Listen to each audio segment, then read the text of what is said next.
أهلا أهلا. كيف دايرين؟ لاباس عليكم؟ أموركم هانية؟ كلشي بخير؟ طمنوني عليكم. كنتمنى هاد القصة تلقاكم كلكم بكم بخير وعلى خير وفي أحسن الأحوال.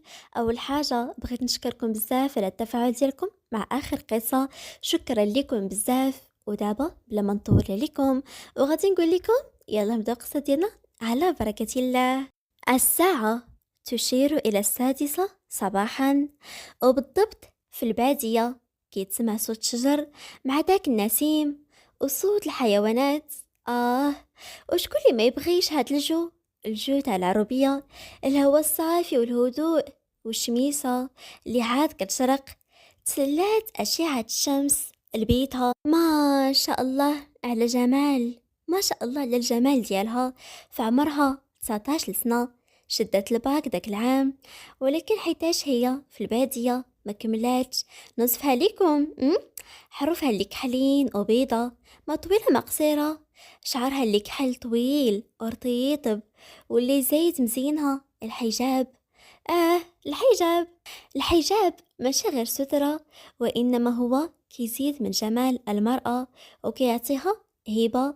بدات كتخسر في سيفتها مالينة على استيقاظها، فاقت بقات ساعة تعويناتها، بقات هكاك حتى سمعت الباب تاع بيتها تحل. دخلت من نمرة كبيرة في عمرها 56 سنة، شافت فيها كيف ناعسة وصغرات عينيها. فوزيل قالت هاتيك، راني عارفك فيقة ودايره ليا فيها هبل تربح، انوضي تقاتي.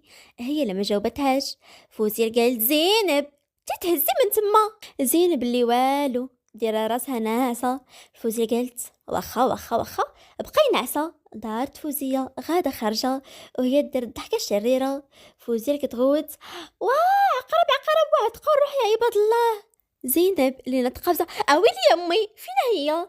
فوزية قالت نطي دابا، اسلي عفانه ايوا تهزي دابا طيبي المسمن وجمعي الدار، راهي لا جات عندك سكينه ولقاتك باقا ما ساليتي والله لا عتبتيها معاها. زين قالت وحرام عليك امي حرام عليك. فوتي قالت راني دويت. ايوا نعاد زينب على سعدها وعدها تدير داكشي اللي قالت ليها امها. بين ما كملات زينب شغالاتها اجو نعرفكم على سكينه. سكينه هي الصديقه المفضله نتاع زينب، في عمرها 18 سنة، عندها الباك. ايوا كتبغي تراجع معاها زينب وتفهمها. ديما كيمشيو للعرسة تاع الشيخ ويبقاو تما جالسين تراجع معاها ويجمعوا. اجي نوصف لكم سكينة، بنت اللي ضحوكية حتى هي، حروفك حلين وكدير الحجاب وهي شوية قصيرة على زينب. نرجعو دابا عند البطلة ديالنا اللي كملات شغالاتها، ومع المعشرة ديال الصباح جات عندها سكينة. زينب اللي قالت الله يا اختي الله داري تقسم عليا بهاد الشقة. سكين قالت اوف صاحبتي مالك فين ما نجي لقاك كتشقاي. زيمي قالت بلاتي انتي حقاش باقا كتقراي، احنا غادي نشوفو العام الجاي منين تحبسي القرايه اش غديري، راه حتى انا كنت بحالك.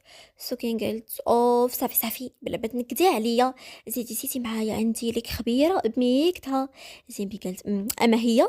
سكين قالت ولا صاحبتي حتى نمشيو للعرسه ونقول لك يلا. زين قالت واصبري نقولها لامي. امي وامي احنا خارجين. فوزي قالت ايوا حطي براسكم وعندكم تعطلوا. زين قالت وصافي كوني هانيه. ايوا خرجوا البنات ومشاو للعرسه، جلسوا تحت الشجر ديال الظل تاعها زوين، وبدات زينب كتراجع مع سكينه. وسكينه فين ما فهمت شي حاجه تبقى تشرح ليها وتعاود، ومنين تعصبها تنزل عليها الدقة للراس تبقى معاها تا تفهم. سكين قالت اوف برك عييت. زين بلي ميقات فيها انتي اصلا اش كنتي كديري، انا اللي من الصباح بحا معاك. سكينة وهي بصراحة كتعرفي تشرحي. زين بلي وقفات ودارت يديها بجوج على جنابها بتكبر. ايوا شنو راني زينب التعبري بنت الحاج نعمان التعبري الراجل الفوزية التعبري. سكينة اللي بقات كتشوف فيها وتلقاتها بضحكة وبداو كيضحكوا بقاو مجمعات حتى تفكرات زين بالاخبار اللي قالت ليها سكينة قبل ما يخرجوا من الدار. زين قالت اهياتا قبل ما نخرجوا من الدار قلتي لي عندك شي خبيره اتينا بها. سكينة قالت ويلي ويلي ويلي صاحبتي مزيان اللي فكرتيني، راني نسيت. عرفتي الشيخ ديال القبيله ياك عنده واحد الولد صفتو مع مول فرنسا من كانت عنده 8 سنين باش يقرا ويكون راسو. يا لالا البارح رجع ودابا عنده 26 عام ودار شركة ديالو على حسب ما قالوا خاصة بالتصدير. سيبلي تصدمت على عنده ولد. سو كي قلت ويلي ويلي مع من انا تي ما حسك ما تجيبي للدنيا اخبار. ايه يا لالا عنده ولد ويا لالا بنات القبيله كاع كيعاودوا عليه زوين ولكن قبيح وغير مخنزر. زين بلي قالت اختي لا كان زي مع القباحه ما عندنا ما نديرو بيه. سوكي قالت مالك اصل الجمال الراجل في التخنزيره. زي قلت يا كان حاجه ايوا نوضي تهزي راه تعطلنا دروك فوزي تقلب علينا الدنيا. جمعوا الدريات بلاصتهم ونادو مشاو وهما غافلين على الاعين اللي كانت حاطياهم. منين جلسوا فلاش باك كان كيدوي في التليفون وبين فيه معصب. انا اش قلت لكم؟ اه اش قلت؟ ديك المناقصه كان خصني انا اللي نديها. اه يلا خبت يومين ودرتو هاد الروينه غنرجع نتحاسب معاكم واحد بواحد. قطع الاتصال وجبت كارو من جيبو وبدا كيكمي. جلس في الارض وتكى على الشجره بقى كيكمي حتى سال عليه يلا غادي ينوض. هو يسمع واحد الصوت لي انثوي جذبو بالريقه ديالو بقى كيقلب عينيه حتى بنت ليه جالسه كتوي وكتعبر بيديها. ومره كضرب صاحبتها بقى واقف في بلاصتو شحال مقابلها وداك النور اللي نازل عليها ما شاء الله والبراءة اللي كتبان فيها وكيفاش كتشرح وتضحك. بقى شحال هكاك حتى اللحظة اللي نات وبدات كتقول أنا زينب التابري بنت الحاج نعمان التابري راجل فوزية التابري. فؤاد اللي انطق سميتها بهمس زينب تابري. جيت نجلس مع الوالد شهر ونرجع بحالي ساعة كيبان لي غادي نرجع بمرتي. نهاية الفلاش باك ملي نرجع فؤاد الفيرما ديالو دخل دوش وكلا وخرج باش يمشي عند باه الشيخ موسى. وصل الفيرما تاع باه سلم عليه وبقاو جالسين كيتحدثوا حتى طرح فؤاد على باه واحد السؤال. فؤاد اللي قال الوالد بغيت نسولك. الشيخ موسى قال مرحبا وليدي. فؤاد اللي قال شكون الحاج نعمان تابري. موسى اللي ضحك يقول الله ولدي اش هاد السؤال. فؤاد اللي قال وغير جاوب الوالد وغادي نقول لك. الشيخ موسى اللي قال ما قلتي عيب. ايوا الحاج التباري راجل معقول وظريف وكل شي كيقولها فيه زوينه. عنده بنيته وحده سميتها زينب ما شاء الله على ديك البنت جامعه بين الاخلاق والزين. فؤاد اللي تحت نيفون الوالد هذيك اللي كنقلب عليها. الشيخ موسى قال نعم وليدي. فؤاد اللي قال لا والو كمل. الشيخ موسى قال ايوا الحاج نعمان كان باغي يشري واحد الارض والفلوس ما كانتش كامله عنده وقصدني والمقصود الله سلفتو 13 مليون ولكن باقي مسكين ما كملها ليا. يلا رجع ليا 6 المليون وانا راخف عليه حقاش عارفو راجل معقول وظروفه ما تسمحش ليه ورجع المبلغ دقه واحده. فؤاد اللي قال مزيان. الشيخ موسى قال ايوا ما غتقولش لي علاش سولتي عليه هو بالضبط. فؤاد اللي قال هو غادي نجيك للصراحه الوالد اليوم كنت في العرسه وشفت بنته عجبتني وراني ناوي الحلال. الشيخ موسى قال الله على ولدي الله ايوا هي نقول مبروك. فؤاد اللي ضحك ويقول ياك اي والله يبارك فيك. هادو مالهم سبقي الفرح بليله ولا ما وفقاتش كلشي ممكن. الشيخ موسى اللي قال ولدي كون كانت مامك باقي عايشه ما تصور شحال كانت تفرح الله يرحمها. فؤاد اللي قال الله يرحمها ويجعل متواها الجنة. أمسينا وأمسى الملك لله. فضل الحاج نعمان التباري جالس المجموعين على الطابلة كيتعشاو. فجو من الصمت حتى كسر هاد الصمت الاتصال اللي جا الحاج نعمان. الحاج نعمان اللي قال الله يسمعنا خبر الخير. زيب اللي قالت شكون أبا. الحاج نعمان اللي قال هذا الشيخ. فوسي قالت عندك يكون ما يطلق على فلوسه. الحاج نعمان اللي قال لا ما نظنش هو راه متفهم ظروفي. زيم اللي قالت ايوا جاوبو ما تخليش يتسنى فيك. فتح الحاج نعمان الاتصال. الحاج نعمان اللي قال السلام عليكم سي موسى. السي موسى قال: وعليكم السلام ورحمة الله تعالى وبركاته، أكي داير الحاج؟ الحاج نعمان قال: الحمد لله بخير. الشيخ موسى اللي قال: ياك ما صدعتك؟ حاشا، وقتي كله ليك. الشيخ موسى قال: الله يكبر بيك، مهم عيط ليك باش نقول لك باللي غدا باغاك عندي في الفيرما في شي موضوع. الحاج نعمان قال: مرحبا، ومعاش نجي؟ الشيخ موسى اللي قال: مع العشرة مزيانة. الحاج نعمان قال: إيه إن شاء الله غدا مع العشرة. قطع الاتصال. فوزي قالت: ياك لاباس؟ الحاج نعمان قال: بغاني غدا عنده مع العشرة. زين بلي قالت: إيوا يكون خير عبا. كملوا عشاهم ومشاو باش ينعسوا. أصبحنا وأصبح الملك لله والحمد لله. فاقت فوزية وزينب وجدوا الفطور، فطروا وخرج الحاج نعمان الأرض ديالو يراقب الفلاحة. من القربات العسرة اتجه الفيرما تاع الشيخ. وصل الحاج نعمان الفيرما، دخل الصالون، ضيفته الخدامة ما كملاتش 5 دقايق باش يبان ليه الشيخ موسى واحد شاب معرفوش جايين عنده. الشيخ موسى اللي قال: مرحبا مرحبا بالسي نعمان. الحاج نعمان اللي قال: الله يبارك فيك. الشيخ موسى قال: ياك ما تعطلت عليك؟ لا لا انا عاد وصلت. الشيخ موسى قال: ايه مزيان، نقدم لك فؤاد ولدي. سلم عليه وعنقه. الحاج نعمان اللي قال: اوه اهلا اهلا ولدي، اكي داير كبرتي تبارك الله؟ ايه منين مشيتي من هنا؟ شحال كنتي صغير، الوقت كطير. فؤاد اللي قال: اه عمي الوقت دغيا كدوز. الحاج نعمان اللي قال لي باك اسستي شركتك، ايوا مبروك عليك يا ولدي. فؤاد اللي قال: الله يبارك فيك. بقاو كيتعاودوا شحال حتى بدا فؤاد كينغص في باه. السيد زربان اللي رزقو: ايوا السي نعمان ندويو في الموضوع اللي جبتك عليه. الحاج نعمان اللي قال: اخبار الخير ان شاء الله. فؤاد اللي قال: كل خير عمي. الشيخ موسى اللي قال: ايوا السي نعمان ما كيما يتخبى، ولدي جا في بنتك وعجباته وراه طالبها منك الزواج. الحاج نعمان اللي يضحك ويقول: نهار كبير هذا، وسمين الله فرحتوني بهاد الخبيره، وما يكون غير الخير انا ندوي مع الدريه بنتي.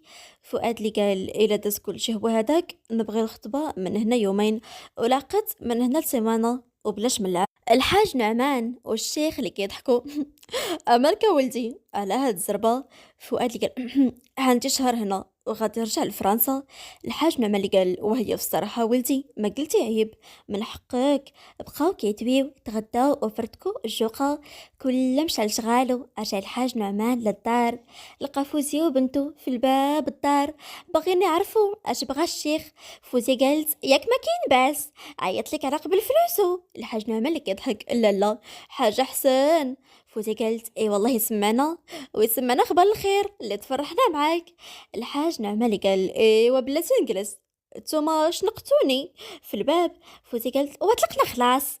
الحاج نعمان اللي قال: ايوا ولد الشيخ طالب بنتنا للزواج على سنة الله ورسوله. فوزي قالت: اوعدي الله على خبيرة، سمعتي يا بنيتي سمعتي؟ زينبي قالت: كيفاش؟ فوزي قالت: اويلي سمر وش راك تخطف منه اللون؟ الحاج نعمان اللي قال: بنتي مالك؟ زينبي قالت: با انا ما بغاش نتزوج به. الحاج نعمان اللي قال: بنتي انا عطيت الكلمه للناس بعد غدا الخطبه ومن ورا سيمانه لاكت. زينبي قالت: ولكن با ماشي هادشي اللي كنت كنحلم به، غتزوجوني راجل ما كنعرف عليه والو، حرام با حرام، وحرام با، وكيعاودوا عليا با، وكيعاودوا علي عصبي وقبيح. الحاج نعمان قال: الله يا بنتي انا راه ما غنلوحكش، العافيه بيدي، راه ظريف ومن اطيب خلق الله، راك واخد عليه نضره غلطه وانت عمرك تشتي. فوزي قالت: بنتي تشوفيه بعدا وحكمي.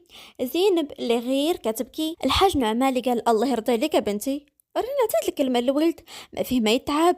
من بعد تفكير طويل زينب اللي كتنخصت: واخا غادي نوافق على هاد الزواج، ولكن غير على قبلكم نتوما. فوزي قالت: اي والله يرضي عليك يا بنيتي، سيري تناسي وارتاحي. دخلات زين لبيتها وبقات كتبطي وتحاول تكتم شهقاتها. اما الحاج نعمان اللي عيط على الشيخ وعلمه بالموافقه، والسي فؤاد اللي غادي يطير بالفرحه. وهكا صباح جديد باحداث جديده. اصبحنا واصبح الملك لله. فاقوا الابطال ديالنا، كاين اللي فرحان وغيطير بالفرحة، وكاين اللي مهموم ومقلق. فاقد زينب بقات جالسة في بلاصتها شحال وكتفكر في داكشي اللي بقى البارح. طاح الدمع من عينيها، مسحاتها ونات التواليت، قطعت حاجتها وخرجت باش تفطر. جلست في الطابلة هي وفوزية كيفطروا في صمت حتى سمعوا الدقان في الباب. تقول غير البوليس اللي كيدق، وشكون من غيرها؟ لا هم سكينة اللي كتدق وكتقول انتوما حلو وحلو. اسمي كتبدا اصبري ديك العوجة. حلات الباب زينب، دخلت سكينة تسلمات مع فوزية وزينب. سكين قالت يلا ها زينب فطري بالزربة ويلا نمشيو باش ترجعي معايا. فوزي قالت لا انت اللي غادي تبقاي وتعاونيها. سكين قالت الشقة تاني. فوزي اللي دارت يدي على وجهها اويلي يا ويلي انت ما جبتني اخبار. ايوا بنتي صاحبتك عندها غدا الخطبة من ولد الشيخ. سكين قالت كيفاش؟ زيبي قالت السمك الرايد تي مالك. السكين قالت ياك صاحبتي ياك، انا اللي حاسباك بحال اختي، انا اخر من يعلم. زيبي قالت زيتي قدامي البيت نعاود ليك. دخلات مع البيت وعاودت ليها كل شيء. سكين قالت اويلي يا الهبيله تي كيفاش ما بغيتيش هاد الزواج انت عمرك شتي السيد كيف داير في خليقته. زيبي قالت ولا صاحبتي ما بقاتش في كيفاش داير، بقات في تصرفاته راني ما كنعرف عليه والو. سكين قالت اوف صاحبتي دابا تولي تبغيه وعقلي عليها. زيمي قالت اوف يلا دابا معايا عند خالتي سعاد ناخذ شي قميص ومن بعد نمشيو للحمام. هاد النهار كان غير تاع البنات في الثلجات، ولاله فوزيه صايبات الحلوى، وفؤاد تا هو اختار الكوستاغ اللي غادي يلبس ومشى عند الحلاق قاد حالته. ايوا اليوم هو النهار الموعود، يوم الخطوبة ديال زينب وفؤاد. فاقد زينب بكري وجات عندها سكينة باش تعاونها في التوجاد. توجد راسها، بدات ليها بالمكياج دارتو ليها خفيف وكيناسب بشرتها، ركزت ليها على عينيها وقدت ليها ضفارها ولبستها القميص اللي كان مرصع بالحجر وهو في الازرق جها زوين مع فرمتها. سرحات ليها شعرها ولحت ليه شال وخلت ليها شويه من القصه تبان. اما عند فؤاد اللي ما قده فرحه، لابس كوستاغ في اللون الاكحل في اللون الاسود ما تجوش عليا، وقميجه بيضة مع هو بودر تبارك الله. جات ديك القميجه مرسومه عليه. وصلات لقيطة وخرج فؤاد والشيخ موسى الوجهة ديالهم للدار ديال العروسة. وصلوا واستقبلهم الحاج نعمان ومرتو. دخلوا للصالة وعينين فؤاد غير كيدوروا بقاو كيتعاودوا شوية. دخل الشيخ موسى في الموضوع. الشيخ موسى قال ايوا سيادنا حنا جينا قاصدينكم والمقصود الله طالبين يد بنتكم الولتي فؤاد الى قبلتو. الحاج نعمان قال احنا من عندنا نزيدكم غير الخير ونسمع الموافقة تاع الدرية فوزية. سيري جيبي زينب. ايوا مشات فوزية دخلت البيت، لقات زينب خايفة وحشمانة في نفس الوقت، وسكينة حداها كتهدن فيها. فوزية قالت الله يا بنيتي راهم كيعيطوا عليك. خرجوا وتموا داخلين الصالون. السي فؤاد بعدا كان تالف وزاد تلف، انما زينب غير هزت عينيها وهي تجي في عينه، والصراحة ما تنكرش الاعجاب تاعها بيه. جلسوا داروا مراسم الخطوبة وتخطبوا وخرج كل شيء من الصالون، خلاهم غير هما بجوج.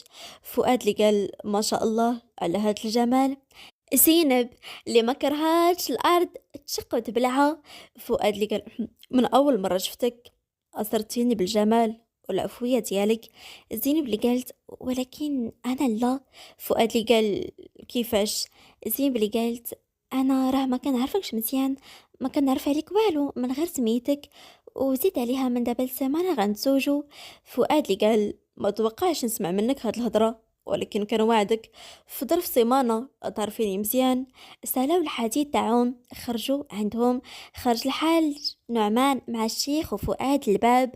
فؤاد اللي قال عمي بصراحة هاد السيمانة اللي قبل لاكت بغيت نبقى نخرج مع زينب باش نتعرفوا على بعضياتنا اكتر. الحاج نعمان اللي قال ايه يا ولدي من حقكم ما قلتي حتى شيء، دابا راها ولات محسوب عليك. فؤاد اللي قال شكرا لك عمي. الصباح جديد، هاد النهار غادي يخرجوا فيه الخطاب ديالنا ويتعرفوا على بعضياتهم. فاق فؤاد بكري متحمس باش يخرج مع حبيبته زينب. علمها باه البارح باللي هاد السيمانة غادي يبقاو يخرجوا مع بعضياتهم باش يتعرفوا، وهي نوعا ما فرحات حيتاش دار بحال هكا. فترات حتى هي وجدات راسها ما كملاتش 5 دقايق حتى لقاتو قدامها. سلم على ماماها وخرجوا، ركبوا في اللوطو وانتهى الفيلاج اللي قريب لتما. هو الطريق كاملة هو عينو عليها وهي اللي غير متوترة. دخلوا المطعم طلبوا ما ياكلوا، وصلات الدوموند وباشروا في الأكل، والصمت سيد الموقف. حتى كسر هاد الصمت فؤاد، بدا كيسولها وهي اللي كتجاوب القياس.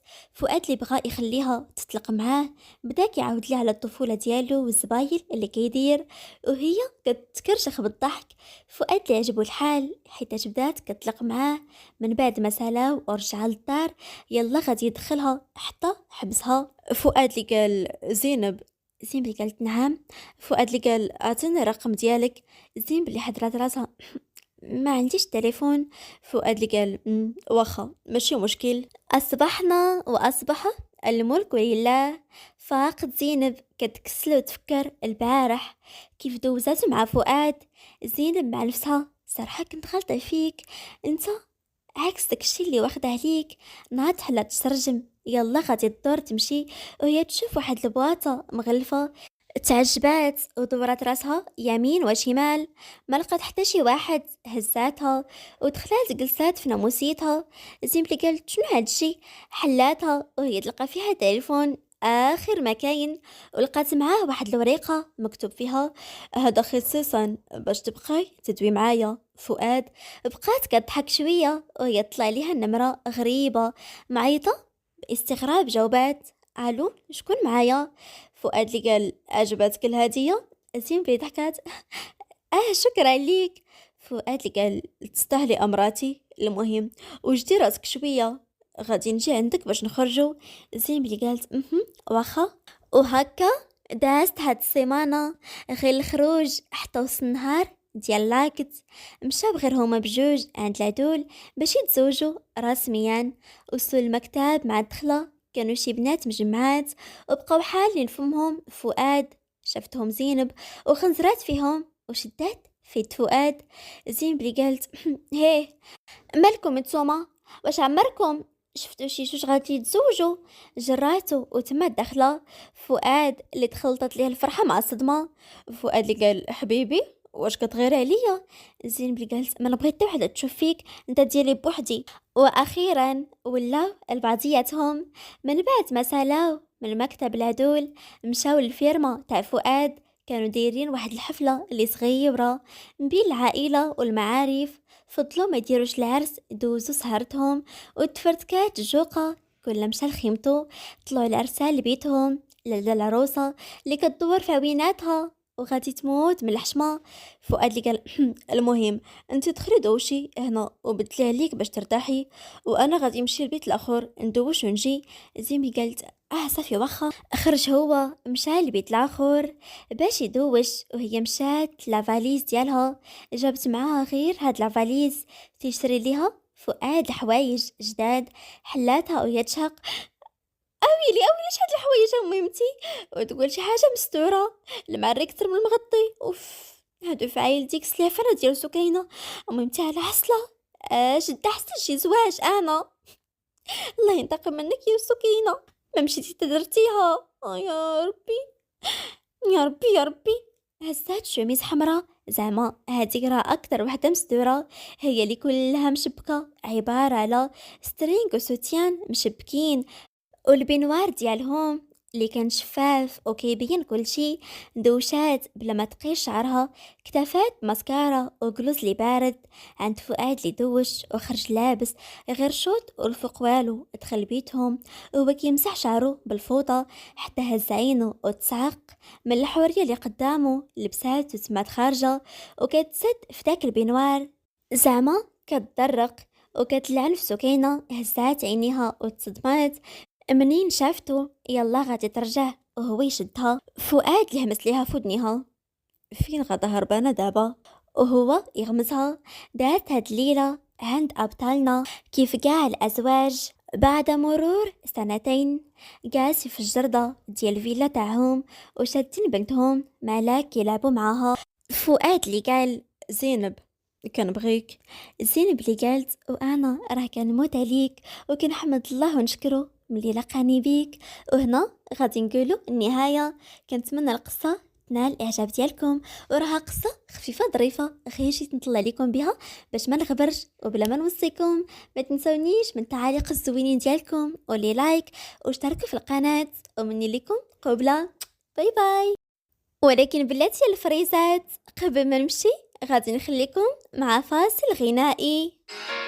سالوا لي عليها بالك تولي، يمكن الشوق نساها في ما فات، نساها في ما فات. على قلبي انا ما عندي زار، في كل مكان حوست عليك ليالي، قوليلي وينك ما بقاليش الصبر، حتى كل مكان نديك معايا في بالي. على قلبي انا ما عندي زار، في كل مكان حوست عليك ليالي، قوليلي وينك ما بقاليش الصبر، حتى كل مكان نديك معايا في بالي. ودابا غادي نقول لكم باي باي ونتلاقى في قصه اخرى.